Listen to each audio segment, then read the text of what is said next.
Súťaž v prednese slovenských povestí Šaliansky Maťko Jozefa Cígera Hronského z dielne Matice slovenskej slávy v tomto roku 30. výročie. Okresné kolo v Poprade sa koná o čosi kratšie, ale teší sa veľkej obľube medzi recitátormi. Desiatky školákov aj tentokrát súperili o postup do krajského kola v Potatranskej knižnici. Potatranská knižnica v Poprade privítala v utorok desiatky malých recitátorov v rámci okresného kola súťaže v prednese slovenských povestí pod názvom Šaliansky Maťko Jozefa Cígera Hronského. Organizačne toto podujatie zastrešilo oblastné pracovisko Matice slovenskej v Poprade v spolupráci s oddelením školstva, mládeže a športu mesta Poprad a Centrom voľného času. Celoslovenská súťaž v prednese slovenských povestí Šaliansky Maťko na celom Slovensku sa koná jubilejný 30. ročník a v Poprade je to 26.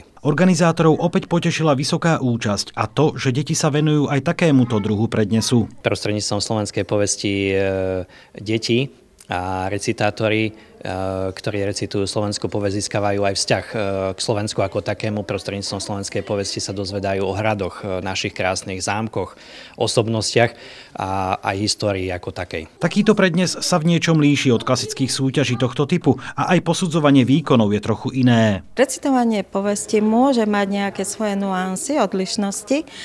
A tieto odlišnosti robia tú povesť jedinečnou. Sú tu dovolené kostýmy, sú tu dovolené kroje, sú tu dovolené nejaké tie rekvizity v prípade potreby. Každým rokom sa Matica slovenská snaží posúvať latku stále vyššie a okrem hodnotných cien ponúka účastníkom aj zaujímavú pomôcku, ktorá už druhý rok slúži nielen deťom, ale aj učiteľom pri príprave recitátorov. Autorkou textu je práve Zuzana Hudáková. Je to naozaj základný recept, kde krok po kroku, keď učiteľ si túto pomôcku, ak môžem tak nazvať, bude čítať, tak nezabudne a bude tam mať možno aj odpovede, či použiť kroj, ak áno, prečo, či nejakú rekvizitu, ak áno, prečo, akým spôsobom hľadať výber a tak ďalej a tak ďalej. Sme veľmi radi, že práve je tu mesto Poprad, ktoré podporilo vydanie metodickej skladačky pre účastníkov Šalianskeho Maťka.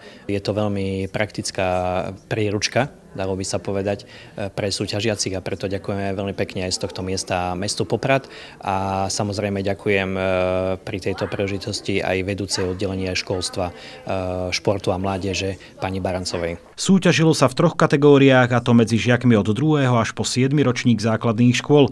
Pre niekoho je to obľúbená súťaž, iní sa tu objavili poprvýkrát. Veľmi ma baví Šaliansky Maťko, pripravoval som sa na to dlhšie a je to veľmi veľká zábava. Páči sa mi tá ľudová atmosféra. Chodím prednášať, lebo ma to baví. Chodím aj na Šalianskeho Maťka a na Viedoslav Kubín. Nebrala som nikdy recitovanie ako môj koníček, ale bolo to celkom zaujímavé sa na toto pripravovať. Veľmi by som chcela porozprávať, lebo rada rozprávam veci. Niekedy chcem aj rozosmiať ľudí, niekedy ich chcem aj pobaviť a chcem proste, aby boli takí šťastní. Z takmer 50 účastníkov porota vybrala tých najlepších, ktorí budú náš okres reprezentovať na krajskom kole v Prešove. V prvej kategórii zvíťazila Zara Gajanová z Tatranskej Lomnice, v druhej bol najlepší Pavol Bartoš z Life Academy Poprad a prvé miesto v tretej kategórii obsadila Tamara Ela Knižková z Popradskej spojenej školy Letná.